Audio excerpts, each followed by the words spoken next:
யோசிச்சு பாரு.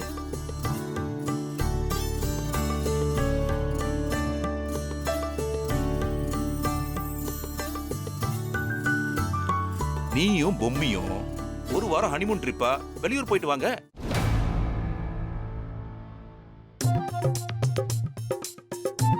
இதுதான் எங்க கம்பெனி சார்பா நான் உனக்கு கொடுக்கிற கல்யாண கிஃப்ட். பிரமாதம் பிரமாதம். அந்த பார்வதி பரமசிவனும் வந்த மாதிரி நீங்க 2 பேரும் வந்திருக்கீங்க.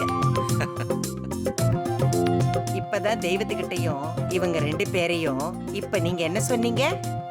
என்னமோ ட்ரிப்புன்னீங்களே. அதான் ஹனிமூன். Honeymoon honeymoon. அந்த ஹனிமூன் ட்ரிப்புக்கு அனுப்பலான்னு பேசிக்கிட்டு இருந்தேன். நீங்க என்னடான்னா சரியான சமயத்துல சரியான விஷயத்த பண்ணிருக்கீங்க.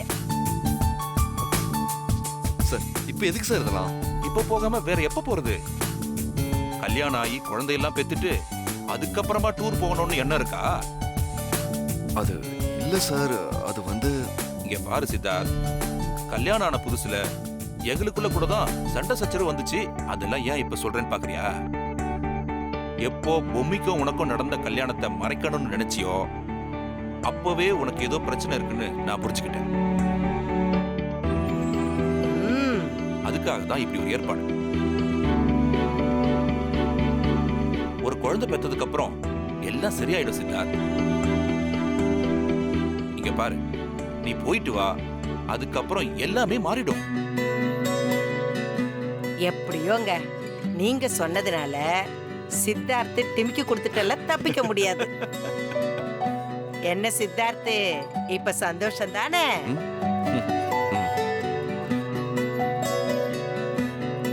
சித்தார்த் சார், இப்ப நான் சொல்றத நல்லா கேட்டுக்கோ. நீங்க 2 பேரும் போய் ரூமை செக் இன் பண்ணிட்டு அங்கிருந்து போன் எனக்கு தான் பண்ணணும். Okay? Okay sir, will call you. சரிம்மா, அப்ப நாங்க கிளம்புறோம். மகராசனா இருங்க, நல்லபடியா போயிட்டு வாங்க. உங்க பொண்ணு கல்யாணம் பண்ணிக்கிட்டு போற இடம் நல்லா தழைச்சு ஓங்கும். உங்க நல்ல மனசுக்கு ஒரு குறையும் வராது. ரொம்ப சந்தோஷமா. நானும் ஊருக்கு கிளம்புறேன். இன்னொரு நாள் வரும்போது உங்களை நேர்ல வந்து பாக்குறேன். சரிங்கம்மா, சரிங்கம்மா, ரொம்ப சந்தோஷம். எப்ப வந்தாலும் அவசியம் நீங்க நம்ம வீட்டுக்கு வரணும். ஆபீஸ்க்கு வந்து உங்க பேரன் எப்படி வேலை செய்யறாருன்னு நீங்க பார்க்கணும். தாராளமா வந்துடுறேன். அதை தவிர எனக்கு வேற என்ன வேலை? அப்ப நாங்க கிளம்புறோம். போயிட்டு வரேங்க. ரொம்ப சந்தோஷம். வாங்க, போயிட்டு வரேன். வாங்க.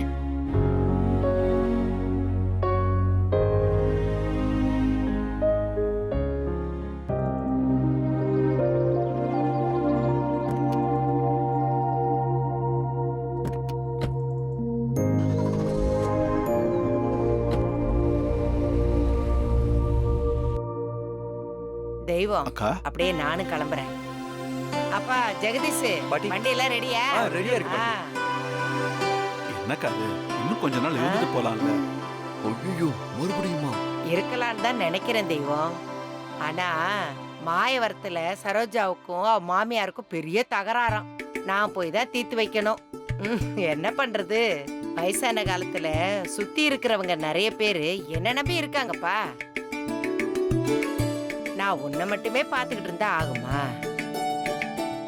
ஏதோ வந்ததுக்கு இவங்க 2 பேரையும் சேர்த்து வச்சிருந்தா நான் ரொம்ப சந்தோஷமா கிளம்பியிருப்பேன்.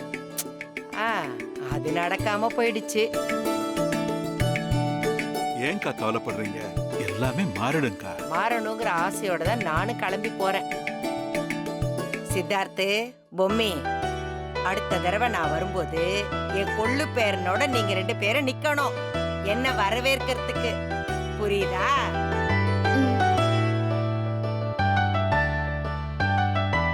சரி, அப்ப நான் கிளம்புறேன். எல்லாருக்கும் நான் போயிட்டு வரேன். வரேன். ஜெகதீஷ், அந்த பைய எடுத்துக்கடா. டேய், அதை எடுத்துட்டு வா.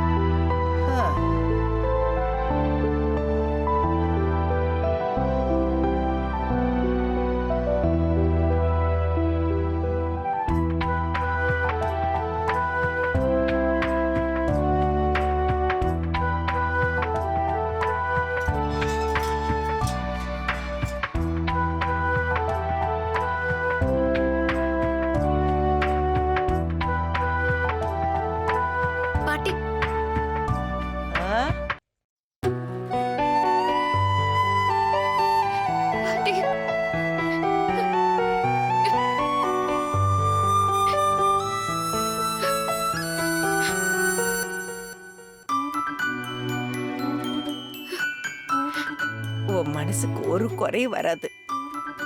நீ மகாலட்சுமி, நீ நல்லா இருப்ப. வரேன்.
பொம்மி உள்ள வா. ஐயோ சித்தி, எனக்கு நிறைய வேலை இருக்கு.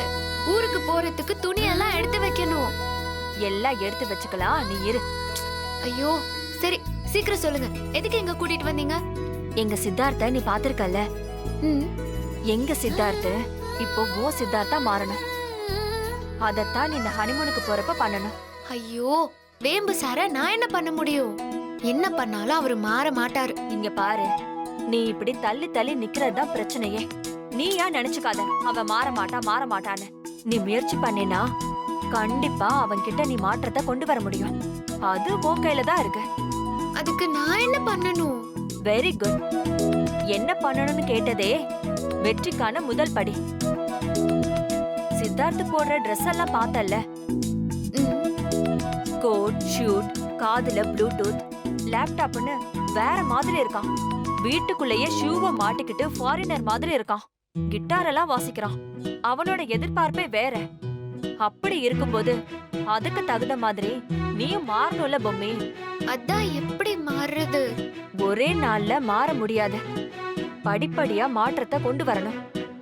நீ கொஞ்சம் மாடர்ன் ட்ரெஸ் எல்லாம் போட ஆரம்பிக்கணும், அவனுக்கு பிடிச்ச மாதிரி. ஐயோ, என்னால அப்படி ட்ரெஸ் எல்லாம் போட்டுக்கிட்டு வீட்டுக்குள்ள இருக்க முடியாது. உன்னை யாரு வீட்டுக்குள்ள இருக்க சொன்னா? இப்போ நீங்க ஹனிமூனுக்கு போறீங்க. நீங்க 2 பேர் மட்டும் தனியா இருக்க போறீங்க. அங்க யார் வந்து பார்க்க போறா? அதனால அங்க கொஞ்சம் நீ மாடர்ன் ட்ரெஸ் எல்லாம் பகல்ல போடு. உனக்காக கொஞ்சம் மாடர்ன் ட்ரெஸ் எல்லாம் எடுத்து வச்சிருக்கேன். போட்டோ எடுக்கிறதுக்கும் அழகா இருக்கும். பகல்ல மாடர்ன் ட்ரெஸ், நைட்டுக்கு நைட் ட்ரெஸ்.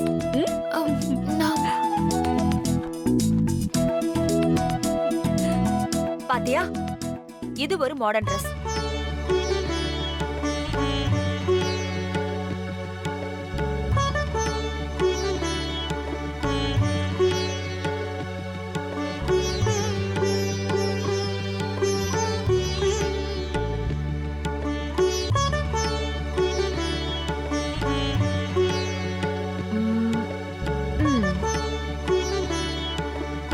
இதுதான் நைட் ட்ரெஸ். அச்சச்சோ, இதெல்லாம் நான் டிவி விளம்பரத்துல தான் பாத்திருக்கேன். இதெல்லாம் நான் போடுறதா? என்னால முடியாது. தயவு செஞ்சு என்ன விட்டுருங்க. உங்களை கையெடுத்து கும்பிட்டு கேட்டுக்கிறேன். இப்படியே நீ பேசிட்டு இருந்தா அது சரி வராது பொம்மி. சித்தி, நீ மாறினாதான் நாங்க நினைக்கிற விஷயம் நடக்கும். பாட்டி எவ்வளவு தூரம் சொல்லிட்டு போனாங்க. சித்தார்த்தோட ஓனரு உன் மேல தனி பிரிய வச்சு இதெல்லாம் பண்ணி கொடுத்துருக்காரு. அப்ப நீ உன் பங்குக்கு ஏதாவது முயற்சி பண்ணணும்ல. முடியாதுன்னா என்னமா அர்த்தம்? இந்த நைட் ட்ரெஸ் போட்டு காமி, எப்படி இருக்குன்னு பாப்போம். உனக்கு ஒருவேளை போட தெரியலனா நான் சொல்லி தரேன். வாங்கிக்கோ. போய் போட்டுட்டு வா. போமா.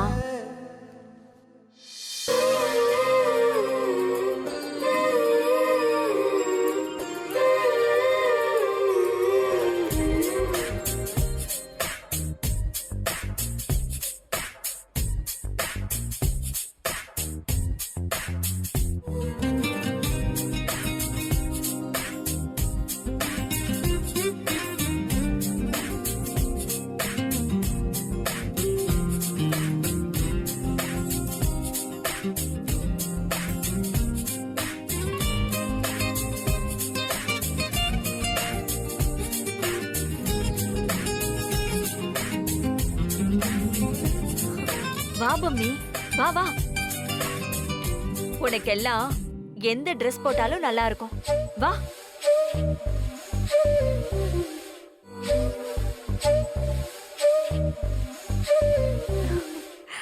ம், பொம்மி சூப்பரா இருக்கு. ஏன் கண்ணே பட்டுடும் போல இருக்கு. இப்ப சித்தார்த்துக்கு உன்னை ரொம்ப பிடிக்கும். இவங்களுக்கு எப்படி புரிய வைக்கிறது? நான் என்ன பண்ணாலும் அவருக்கு என்ன பிடிக்காதுன்னு.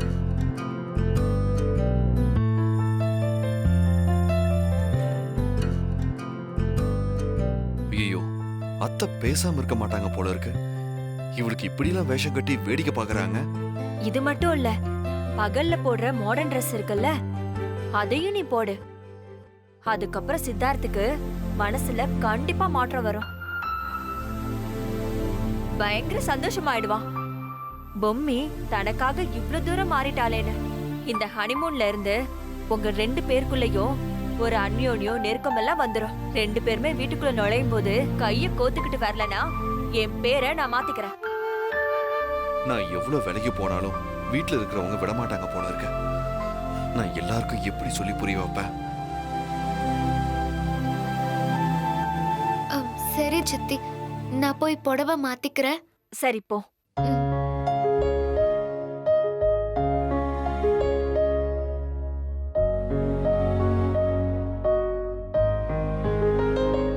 இவங்களுக்கு நான் என்ன சொல்லி புரிய வைக்கிறது? எனக்கு ஒண்ணுமே புரியல. ஐயோ புள்ளையாரப்பா, என்னை ஏன் இப்படி சோதிக்கிறியோ?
நான் உன்கிட்ட கொஞ்சம் பேசணும்.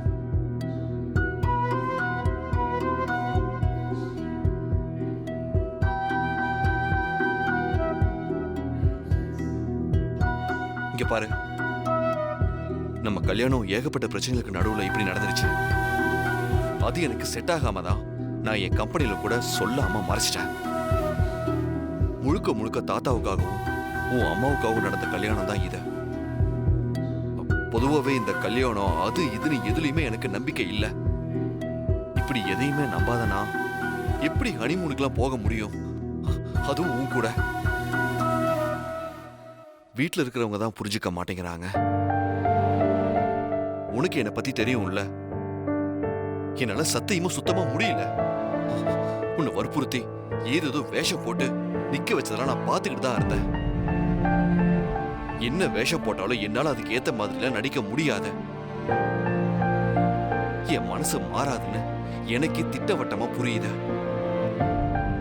ஆனா இது எல்லாத்தையுமே யாருமே புரிஞ்சுக்க மாட்டேங்கிறாங்க. தாத்தா, பாட்டி, என் சேர்மேன் எல்லாருமே வற்புறுத்தி அவங்க நினைச்சதை நடத்தி காட்டணும்னு பாக்குறாங்க.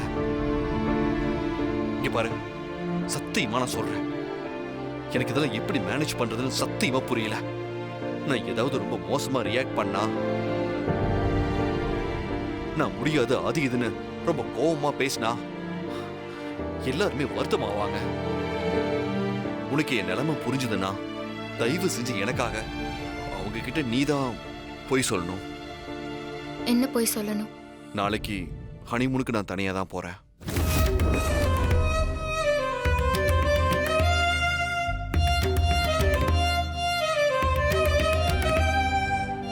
சரி, அதுக்கு நான் என்ன பண்ணணும்?